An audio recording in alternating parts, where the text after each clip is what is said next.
wise, the true, and the living God, who we believe visited North America in the person of Master Fard Muhammad.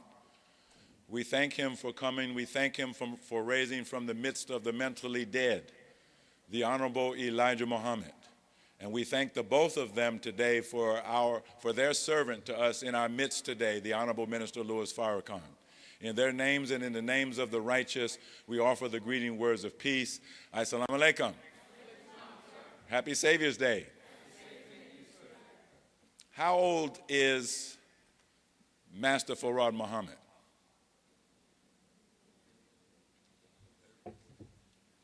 – 134 years old. So let's give him a hand for his 134th birthday, making him the oldest living human being on our planet. Isn't that something? Think how old the Honorable Elijah Muhammad is. We see Minister Farrakhan, 77 years old. But does he look like he's 77 years old? Does he act like he's 77 years old? Does he feel like he's 77 years old?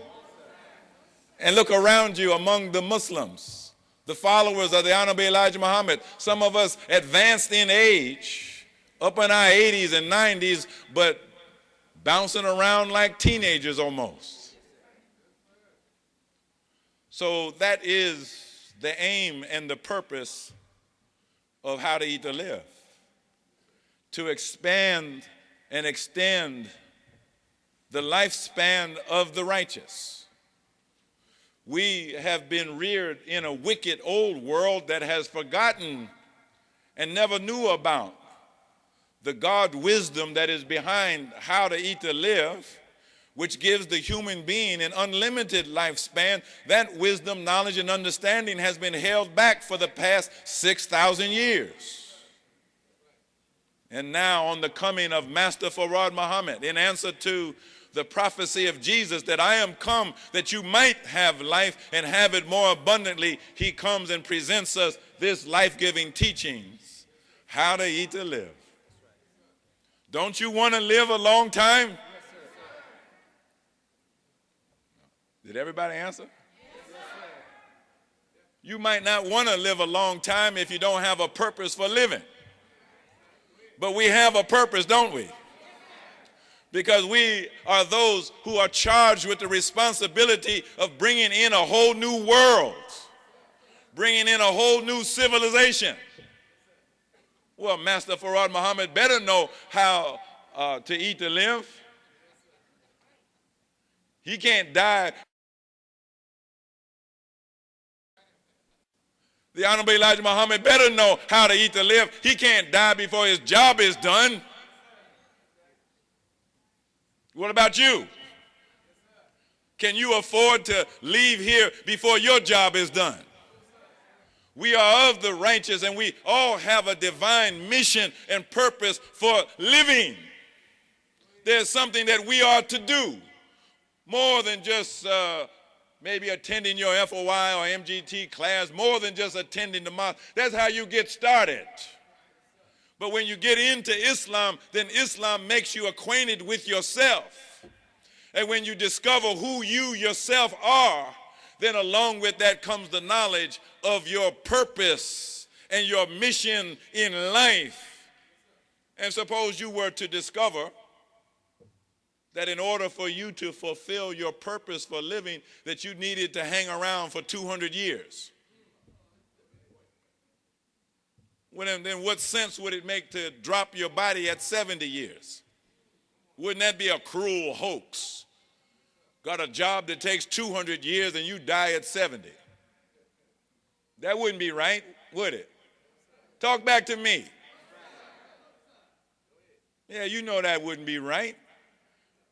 And so Allah comes and he gives us a teaching that if it is put into practice, then it would allow us to have control over life so that we could treat life like a spigot where we turn it on and leave it on for as long as we want and then turn it off when we get ready to turn it off. Talk back to me now. As opposed to trying to live life and you're out of control. Like a passenger in a car and the car don't have a driver. And wherever the car goes, that's where you end up. Well, more than likely, a car without a driver ends up where? In a ditch, in a crash, in a disaster. And if you look around, what you see in the lives of most people is a disaster. Either a disaster that has already happened or a disaster that's getting ready to happen. I hope that doesn't include you, but I'm afraid it does include most of you. Because you're living life without control. There are forces that are controlling you and me rather than we controlling the forces. See, how to eat to live cannot be practiced by a slave. Because when you're a slave, then someone controls your time. So when it's the right time for you to eat, your boss man may say, you can't take a break now. You got to do something for me. A slave can't practice how to eat to live. How to eat to live is for free men and free women who control their own lives. All praise is due to Allah. So we want to begin our plenary session on how to eat to live. And I'm very, very excited on this Savior's Day, February 26, 2011. The exact birth date of Master Farad Muhammad. To have an opportunity to reacquaint you with the principles and practices of how to eat to live. Now, we want to start where we should start. We should start with the reading of the book. Or books. If you have not read the books, then you should do that right away. As soon as you get back home, you need to put yourself into intensive study and read the books. And now we know how to study a little bit better, so what are you going to do? You're going to clear. You're going to do what? You're going to clear the words so you don't have a misunderstood. Now, I'm going to help clear some of the words.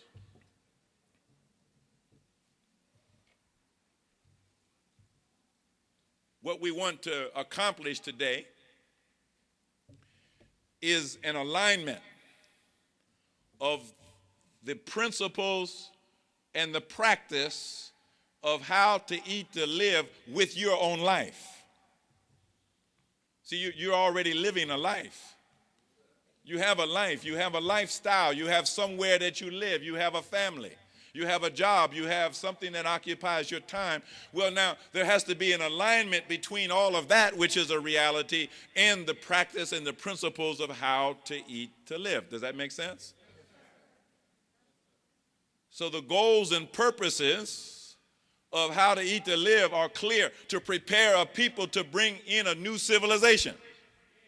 Because the race is not to the swift nor the strong. The race is to whom? Those who endure to the end. The end of what? The end of this rebuilding process to bring in a new world. You must live 200 years, 300 years, 400 years, 500 years. Otherwise, you won't accomplish your mission.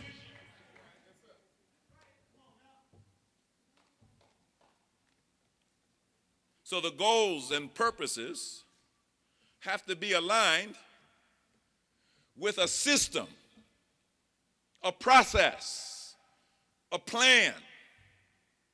You could say rules of the road. How am I supposed to do this in a successful manner? Well, that's why you have to read the books.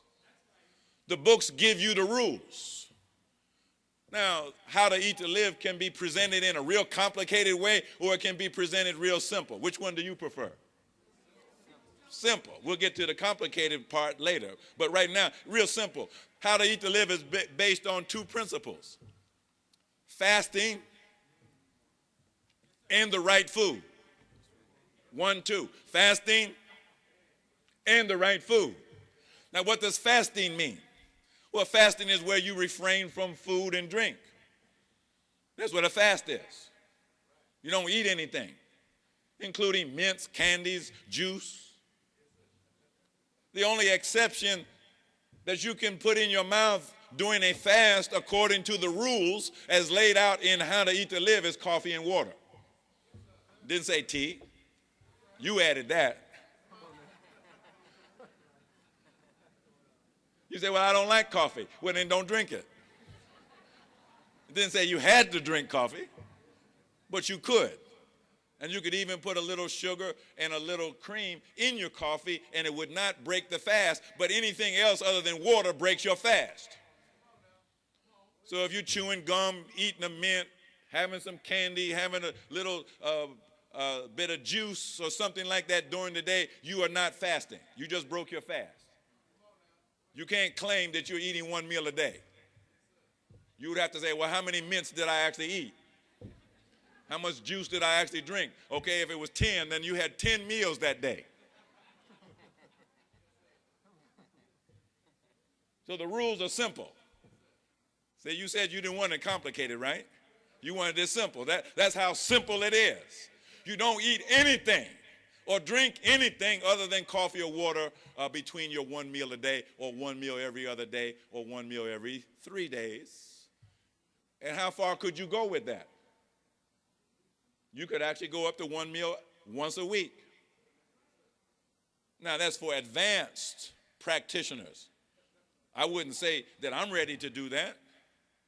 I'm struggling with one meal a day after all these years. You say, well, how long you been in the nation? Well, I've been in the nation 42 years, and I'm still struggling with one meal a day. What difference does it make if it takes me 40 years to master one meal a day, since I'm going to live 900 years? I don't have to get in a hurry and do it by next week. There's no compulsion in religion. How to Eat to Live is not an exercise in willpower. I'm going to make myself not eat. Well, that's a miserable life, isn't it? All you're doing is making yourself hungry.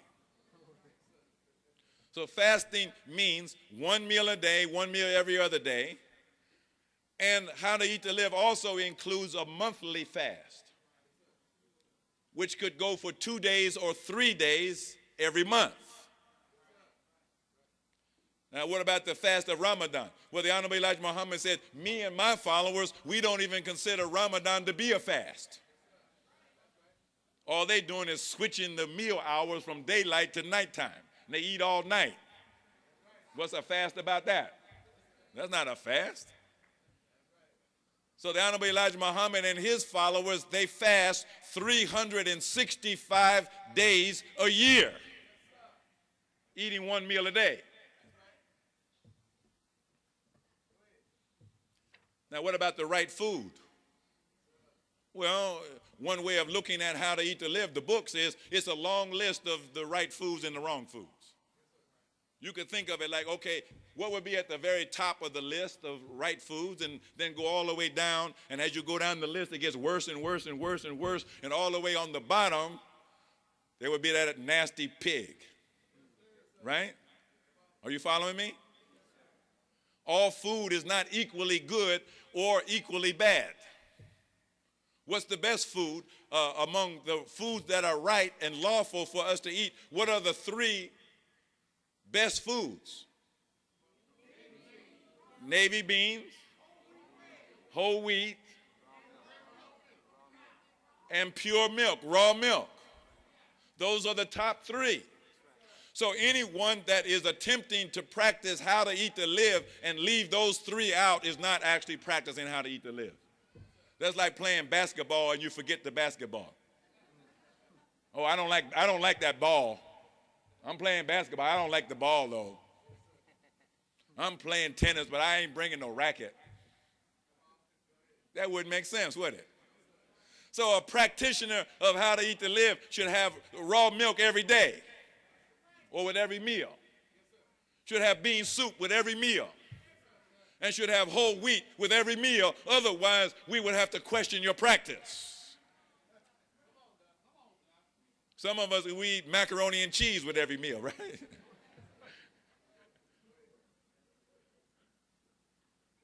Some of us eat rice with every meal. The Honorable Elijah Muhammad said, if you must eat rice, then brown it. But he said, if you must, since you're from the South and you used to eating rice, if you must continue that old slave habit of eating rice, then brown it. That way it won't hurt you as much as it otherwise would hurt you. See, these are the things that we have to get straight and in alignment.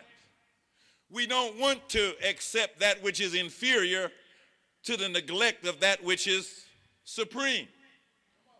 So if raw milk and raw honey and whole wheat and navy beans are the supreme standard, the gold standard of food, then we don't want to say, well, let's shove that to the side now. That's not important, and let's get in something else.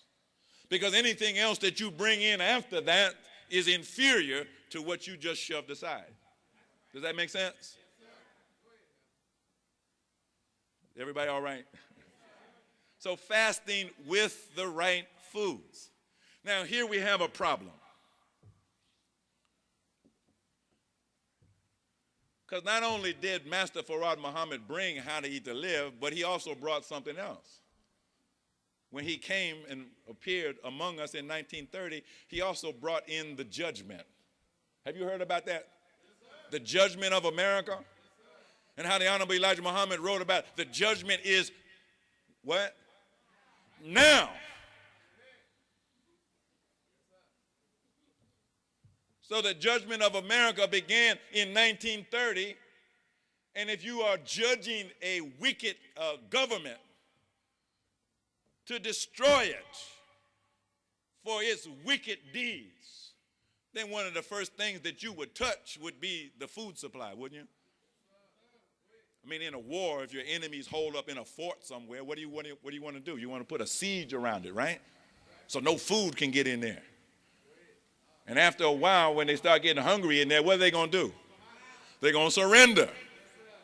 So since 1930, America has been under siege. What Allah did, he caused the wind to blow, and he caused what's in history is recorded as the Great Dust Bowl. Have you heard about that? That's where Allah made the wind blow so hard and so long in the midst of a drought. It dried out all of the topsoil in the heartland of America and blew all of the topsoil into the Atlantic Ocean, destroying America's ability to feed herself and you. That was the birth of chemical agriculture, where the scientists said, we can't grow any more food. There's going to be starvation. And then some smart scientist said, well, we can trick the plants into growing. All we have to do is give them these chemicals.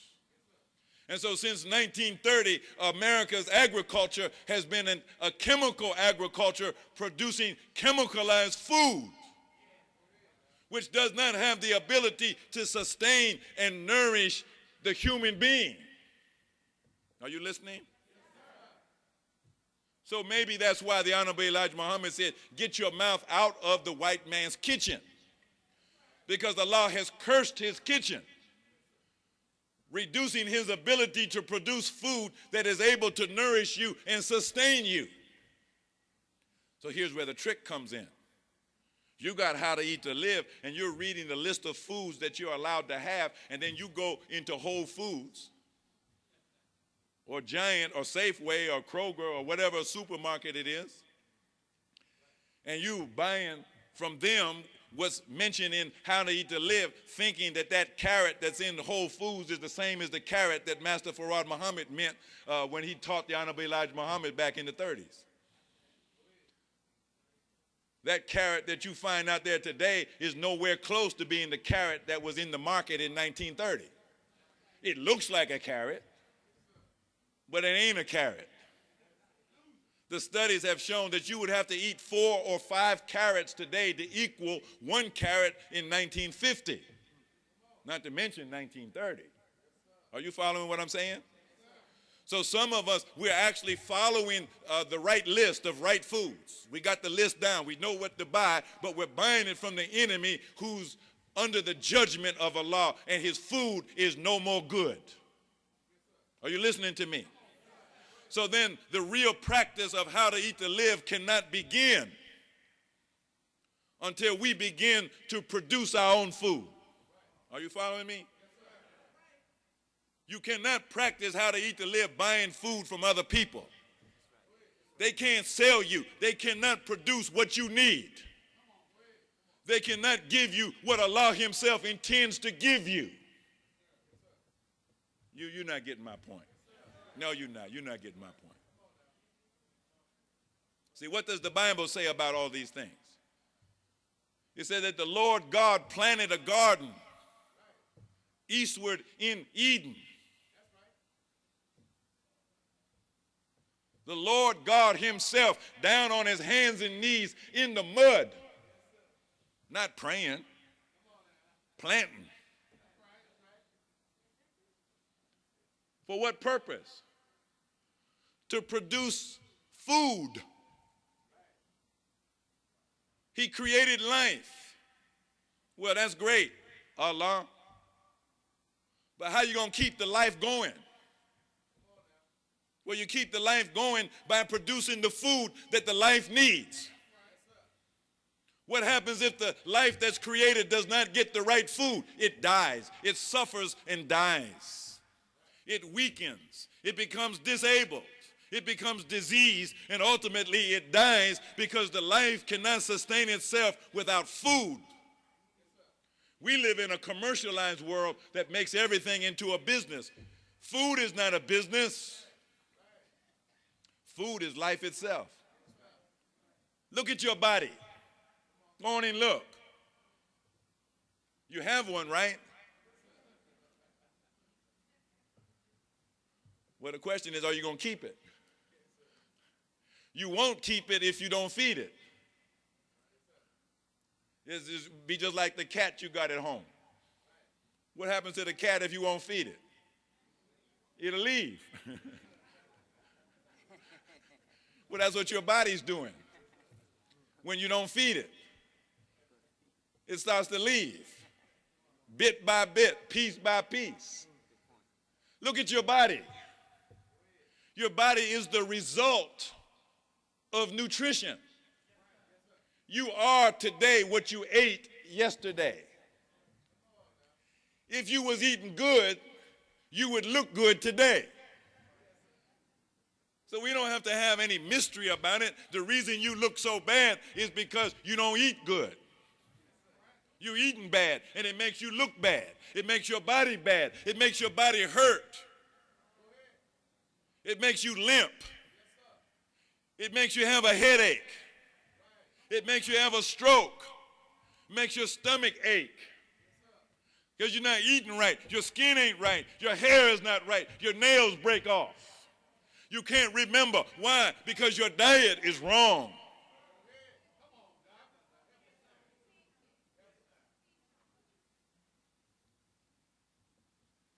Allah didn't create us to suffer pain and disease or even death until we choose it. So he planted a garden. He didn't leave it to somebody else to plant the garden. The work of planting the garden is so important that God himself has to do it himself. Well, where would the Lord God plant a garden today to save his people today? Well, answer back, Lord God.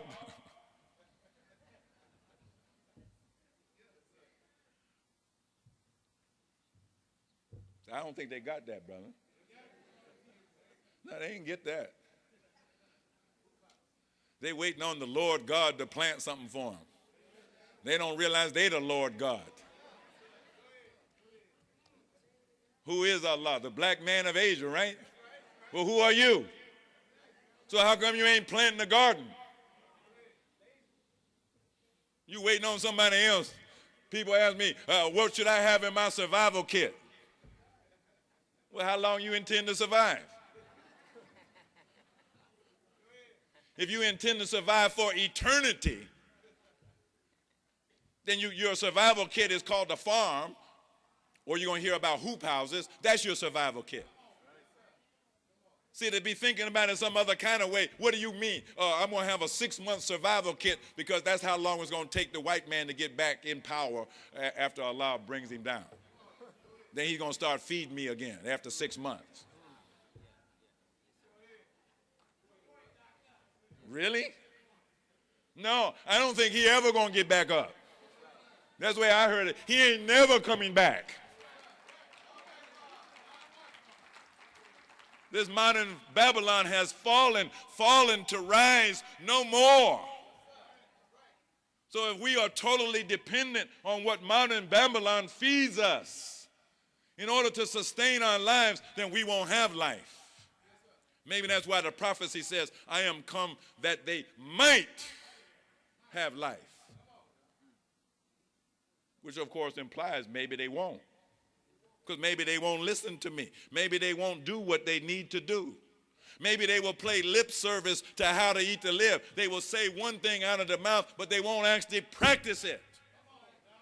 Even though the Honorable Elijah Muhammad said mere belief counts for nothing unless it's carried into practice. How to eat to live don't mean nothing unless it's carried into what?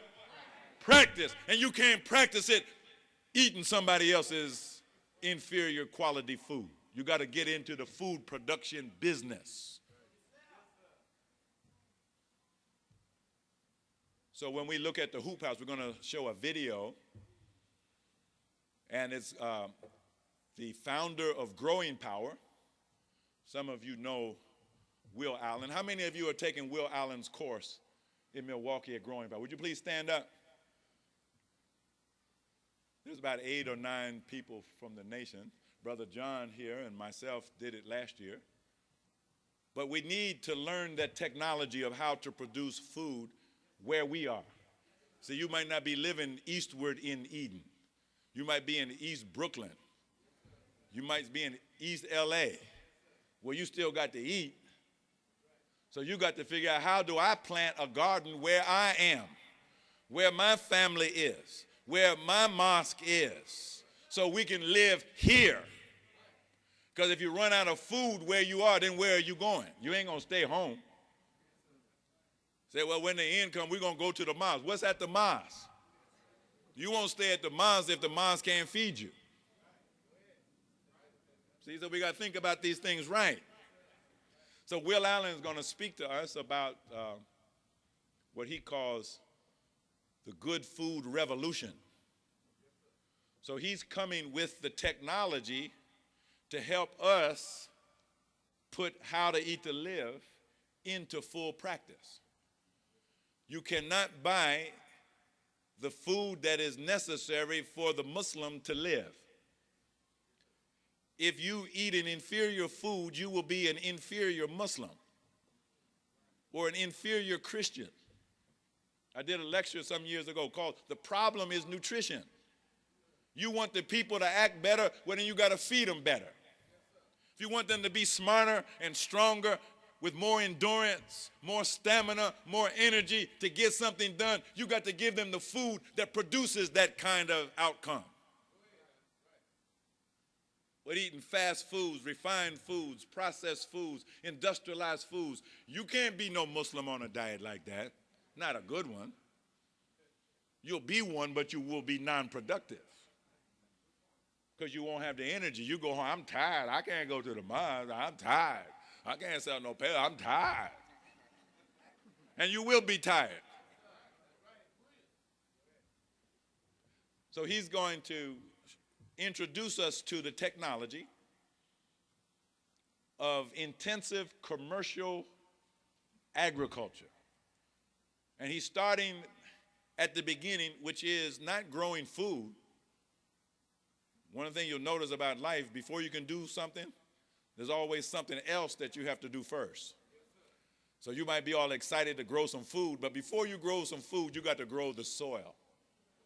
There is no soil in America. Allah blew it all away. There is no soil that can produce the kind of food that you need. So the first thing you got to do is learn how to make dirt. That black dirt, that black mud that's spoken of in the Holy Quran. Who made that? Allah made that, didn't he? Well, now you got to learn how to make that, because who are you? You are Allah, aren't you? Well, you can prove it by making some dirt, learning how to make dirt. So it's all about composting. And the animals that you have to raise, so I don't want to raise no animals. Well, you ain't going to live then. You act like you a plant. No, you're not. I'm not calling you an animal either. But you're closer to what we would call an animal than you are to a plant. You're not even green. And if you get green, we think you're sick. Is that right? So you have to raise worms. That's your first livestock. Because the worms are going to convert the compost into that rich black soil. And it is from that soil that you are able to produce a supreme food product that will nourish your body. And then that law, you are what you eat. You're eating the supreme food that the earth can produce. You become supreme within yourself. And you enjoy a supreme quality of life. Does that sound good to you? Is that something that you want to do? Now here, I got to let you in on something. When I first went to Growing Power last year, when I walked in there, I thought I was in the Garden of Eden. Then when I saw Will Allen, he's like 6'9" or something like that. He's a literal giant. I thought I was looking at God. I said, wow, look at this brother. I'm just telling you the truth. And I realized I was in the right place. I started thinking about it. I said, well, up there on the mother plane, they probably have something like a hoop house. Right? Or do you think that they dip down and visit the 7-Eleven to stock up on some snacks? I don't think so. That's a human-built planet, which means they have to have some kind of a food-growing system on the mother plane. Well, now we're not on the mother plane, but we're on this earthly plane. So where's our food-growing system? Well, Will Allen's hoop house concept, and he'll say it like this, there's nothing new in it. He doesn't claim that he invented anything that other people weren't doing, but what he actually did do is he put it together into a system that works. And the one thing I want you to pay attention to is how easy it all is. You don't have to have a degree in agriculture to do it. And the thing that Will Allen always ended every class with was a question to the students. Can you do this? And if it looked like somebody didn't know if they could do it, then he would go back into it. Because the whole thing was, you have to do it. You are the one to do it. It has to be understood by you. It has to be in your hands. It has to be in your control. You are the one that has to make it happen. There is nobody else to come and save you. You have already received what's coming to you from outside. Now you have to look on the inside and develop on the inside so that you can save yourself and others. So I told Mr. Allen, I said, after I began to understand what he was trying to do, I said, I'm going to set a goal and a purpose where this is concerned. I said, Mr. Allen, I'm one of your disciples. And within the next year to 2 years, I'm going to see to it, inshallah, that there are 100 to 200 hoop houses built and functioning in America. Yeah. So I'm asking you to help me reach that goal. Because when I was thinking about 100 to 200 hoop houses, I was thinking about you. Because you got to eat. You see, so we want to build at least that number, but we can't think about just ourselves. We have to think about the whole community. Your family needs a hoop house. Your neighborhood needs a hoop house. Your church needs a hoop house. The mosque needs a hoop house. The school where your children go to school, they need a hoop house. Otherwise, you won't have the food that you need, because 2011 looks like the year of famine. Food prices are expected to go up 400%. So when that happens, people start to riot, like they're doing over in the Middle East. So we're going to have Mr. Allen's video. It's a 37-minute video presentation. He wanted to be here, but he had a previous engagement. He could not get out of that engagement, and so he went into the studio, well, actually into his greenhouse, and he filmed a presentation. He's talking to you. So if we could have that video, please.